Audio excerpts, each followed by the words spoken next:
Zee 24 तास एक पाऊल पुढे। भोंदूबाबांकडून फसवणुकीच्या अनेक घटना यापूर्वी उघडकीस आल्या असतानाही लोक भोंदूबाबांच्या जाळ्यात अडकतातच आणि आपली फसवणूक करून घेतात। नागपूरमध्येही असाच एक प्रकार उघडकीस आलाय। अंगावर पांढरी शुभ्र वस्त्र, कपाळावर गंधाचा भला मोठा टिळा आणि गळ्यात रुद्राक्षाच्या माळा। हा आहे शिवकुमार शर्मा। वर्तमान भूत भविष्य असा त्रिकाल ज्ञानी असल्याचा दावा शिवकुमारनं केला होता। लोकांचं भविष्य सांगणाऱ्या शिवकुमारला मंगळवारी आपल्या नशिबात काय लिहून ठेवलंय याची जराही कल्पना नव्हती। नागपूरच्या हुडकेश्वर पोलिसांनी शिवकुमार राहत असलेल्या ठिकाणी छापा मारला आणि त्याला ताब्यात घेतलं। पोलिसांना पाहून शिवकुमारच्या चेहऱ्याचा रंग उडाला होता, कारण त्याची भोंदूगिरी उघड झाली होती। पुंडलिक निमसे यांना गंडवण्याचा प्रयत्न या भोंदूने केला होता। निमसे यांच्या पत्नीचा कॅन्सर बरा करण्याचा दावा शिवकुमारने केला होता। वो बोले कि मैं एक खिला दूंगा, वो घर में काट देना, उससे आपके पत्नी का कैंसर ठीक हो जाएगा 2 महीने में। और बाद में उन्होंने 7,000 रुपये मांगे मेरे से फीस के तौर पे। वो लेकर आओ, बोले मैं सब सिद्ध करके आपको दे दूंगा सामान। निमसे यांना शिवकुमारवर संशय आला आणि त्यांनी अंधश्रद्धा निर्मूलन समितीकडे तक्रार केली। या प्रकरणी पोलिसांकडे तक्रार दाखल केल्यानंतर पोलिसांनी भोंदू शिवकुमारच्या मुसक्या आवळल्या। अंधश्रद्धेबाबतचं आहे म्हणून लगेच तात्काळ रेड केली आणि 7 जणांना ताब्यात घेतलं। त्याच्यावर त्याचे तावीज, देवाचे फोटो वगैरे जे काही हवांसाठी सामान लागतं ते सामान तिथे मिळालेलं आहे। या ठिकाणी भोंदूगिरी सुरू आहे। मग समितीने त्याकडे लक्ष घालायचं ठरवलं। आम्ही हुडकेश्वर पोलिसला कंप्लेंट केला। बिहारचा रहिवासी असलेला शिवकुमार गेल्या 3 महिन्यापासून नागपुरात मुक्कामी होता। गृहक्लेश, धनसंपदा, नोकरी, व्यवसायात प्रगती, दुर्धर आजार, संतती प्राप्ती अशी कोणतीही समस्या तंत्रमंत्राच्या सहाय्याने दूर करण्याचा दावा शिवकुमार करत असे। त्याचे शिष्य गरजूंना आपल्या जाळ्यात ओढत असत। शिवकुमार लोकांना मंत्रानं भारलेला ताबीज किंवा खिळा देत असे आणि त्या बदल्यात हजारो रुपये उकळत असे। पोलिसांनी त्याच्याकडून मोठ्या प्रमाणात रोकड जप्त केली आहे, तसंच ताबीज आणि खिळेही जप्त केलेत।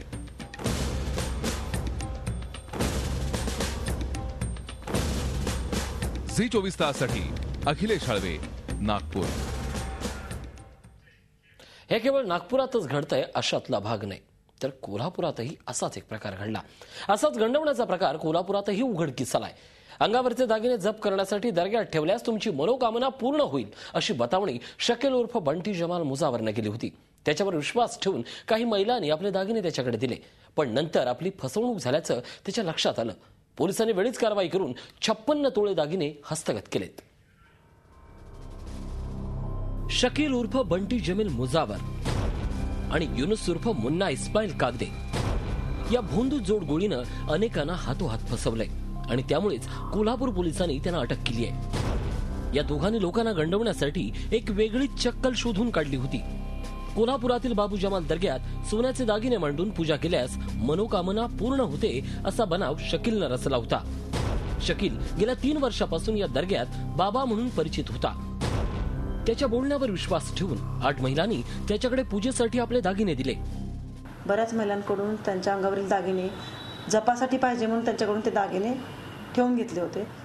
ते दागिने त्यांनी दुसऱ्या एका सोनाराकडे दिले होते आणि त्याच्या बदल्यात पैसे घेतले होते। त्यामुळे वारंवार त्या महिलांना त्यांचे दागिने न मिळाले म्हणून त्यांनी पोलीस स्टेशनला तक्रार दिली। त्याच्यावरून आपण दोन्ही आरोपी अटक करून त्यांना त्यांची पीसी घेतलेली 12 तारखेपर्यंत आणि एकूण 56 तोळे दागिने आपल्याकडे जप्त झालेले आहेत। काही महिलांनी शकीलकडे आपल्या दागिन्यांसाठी तगादा लावला आणि त्यानंतर तो तेथून पसार झाला। या प्रकरणी तक्रार दाखल झाल्यानंतर कोल्हापूर पोलिसांनी शकील आणि त्याचा साथीदार युनुस या दोघांना अटक केली। तसंच त्यांच्याकडून 56 तोळे सोन्याचे दागिने जप्त केलेत। मनोकामना पूर्ण करण्याच्या नावाखाली महिलांचे दागिने हडप करण्याचा या भोंदूचा डाव होता, मात्र पोलिसांनी तो हाणून पाडलाय। झी 24 ताससाठी प्रताप नाईक, कोल्हापूर। भोंदूबाबांपासून सावधान. खरं तर विज्ञानाच्या पुस्तकापासून ते समाजात नेहमीच भेटणाऱ्या विचारवंतांपासून ऐकलेले हे शब्द आपण का विसरतोय हा महाराष्ट्र? नेमकं कुणामुळे आणि कोण गंडवतंय या सगळ्या भोळ्या भावड्या जनतेला? याचाच उहापोह करणार आहे आजचा प्राईम वॉच. आपल्यासोबत आहेत नरेंद्र दाभोलकर, कार्याध्यक्ष अंधश्रद्धा निर्मूलन समिती, थेट पुण्याहून आहेत. दाभोलकर साहेब, झी 24 तासमध्ये आपलं स्वागत. आपण पाहतोय की कोल्हापूर आणि नागपूरचे हे प्रकार आहेत. खरं तर ही दोन प्रातिनिधिक उदाहरणं आहेत. महाराष्ट्राच्या अनेक शहरांमध्ये वाड्यांमध्ये असे प्रकार घडले जातात. हे नेमकं का घडतं? यामागची मानसिकता काय आहे, काय सांगाल? आपण जे शीर्षक दिलेलं आहे भोंदूबाबापासून सावधान, हे अतिशय योग्य आहे. पण त्याच्यामुळे मला असं आठवलं की हे सावधान कोण म्हणालं? 350 वर्षापूर्वी तुकाराम महाराज असं म्हणाले की ऐसे कैसे झाले भोंदू, कर्म करून या म्हणती साधू, अंगा लावून या राख, डोळे झाकून करती पाप, दावणी वैराग्याच्या कळा, भोगी विषयाचा सोहळा, तुका म्हणे सांगू किती, जळो तयांची संगती. म्हणजे जळो तयांची संगती असं सांगून 350 वर्ष झाल्यानंतर मिळो तयांची संगती असं चित्र ज्यावेळी निर्माण घडतंय. एक गोष्ट उघड आहे की हे गुन्हेगारी स्वरूपाची कृत्य आहेत आणि ते जे करतात ते निश्चितपणे गुन्हेगार आहेत आणि त्यांच्यावर परिणामकारकपणे कारवाई करणं आणि त्याच्यासाठी जर सध्याचे कायदे अपुरे पडत असतील, यंत्रणा अपुरी पडत असेल तर ती सक्षम करणं हा एक भाग आहे. दुसरा भाग असा की त्यांच्याकडे जे लोक जातात, बहुसंख्य वेळेला आपण त्या लोकांना नावं ठेवतो, परंतु ज्या व्यापक सामाजिक वास्तवामध्ये ही माणसं अगतिकपणे याच्याकडे ढकलली जातात, त्या व्यापक सामाजिक वास्तवाची समज न घेता या प्रश्नाची उकल होणार नाही.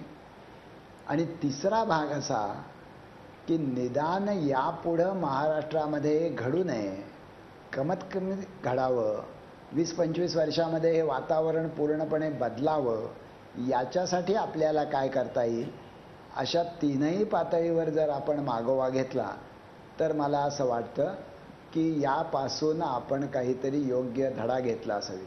नक्कीच. आपण असं म्हणालात, संत तुकोबारायांच्या एका ओळींची आठवण करून दिली. पण नाठाळाचे माथी हाणू असं ज्यावेळी आपण या पद्धतीचं वर्णन करतो त्यावेळी आजच्या पिढीचं जर आपण एक अवलोकन करणं आवश्यक आहे. दाभोलकर साहेब, बघा की एकूणच आपण कर्मवादावर जास्त विश्वास ठेवतो, पण ज्यावेळी असे प्रसंग येतात तेव्हा सोयीस्करपणे आपल्याला हा दैववाद नेमका का आठवतोय आजच्या पिढीला, जेणेकरून ही माणसं भुलतात आणि भोंदूबाबाकडे जातात? यामागचं नेमकं कारण काय? नाही, आपण कर्मवादावर विश्वास ठेवतो हे तुम्ही म्हणालात ते काही खरं नाही. कर्म आपल्याला करावं लागतं म्हणून आपण करतो. नक्कीच. आपण खरं कर्म विपाकावर विश्वास ठेवतो, कर्मफल सिद्धांतावर विश्वास ठेवतो. आणि कर्मफल सिद्धांत हा आपल्या धर्माच्या तत्वज्ञानाचा एक महत्त्वाचा भाग आहे. आणि तो असं म्हणतो की या जीवनामध्ये तू जे सोसत आहेस ते तुझं सोसणं हे तुझं प्रारब्ध आहे, मागच्या जन्मीच्यामुळे वाट्याला आलेलं. आणि या जन्मी जर तू योग्य ते कृत्य केलंस तर तुला पुढचा जन्म चांगला मिळेल. नक्कीच. आता काय बाबा करतात म्हणजे आसाराम बापूंच्या सारख्याने टाइम्स ऑफ इंडिया मधल्या मुलाखतीमध्ये सांगितलं होतं की आम्ही बाबा लोक काय करतो, नंबर 1 आम्ही भौतिक कल्याण करतो आमच्याकडे येणाऱ्या लोकांचं. नंबर 2 आम्ही त्यांचं प्रारब्ध बदलतो. असं म्हटलेलं आहे की होणारे न चुके जरी तयासी आहे, ब्रह्मा कधी आडवा.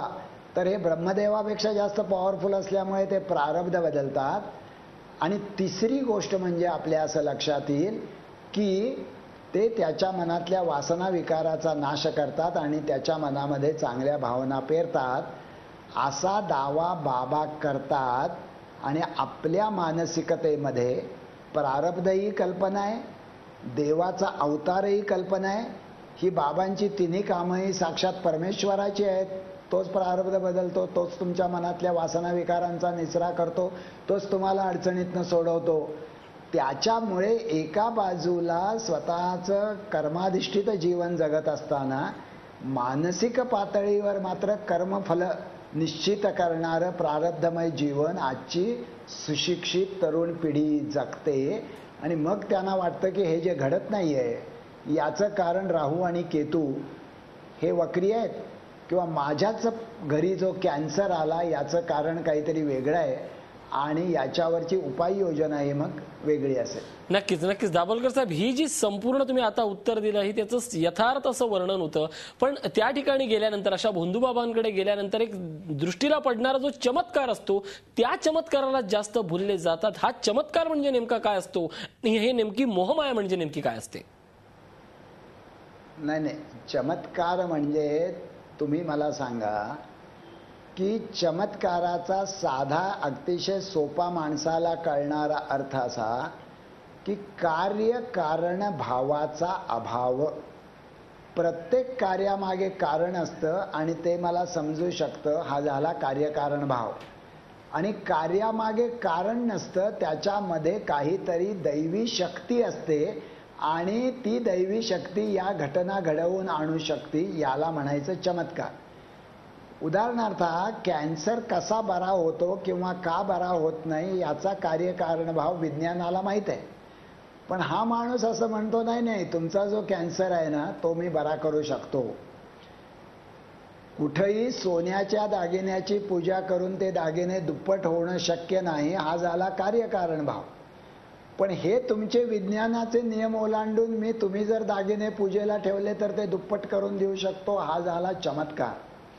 म्हणजे चमत्कार हे मानसिक गुलामगिरीचं हत्यार असतं आणि ही गोष्ट अधिक गंभीर आहे. झी 24 तास, एक पाऊल पुढे.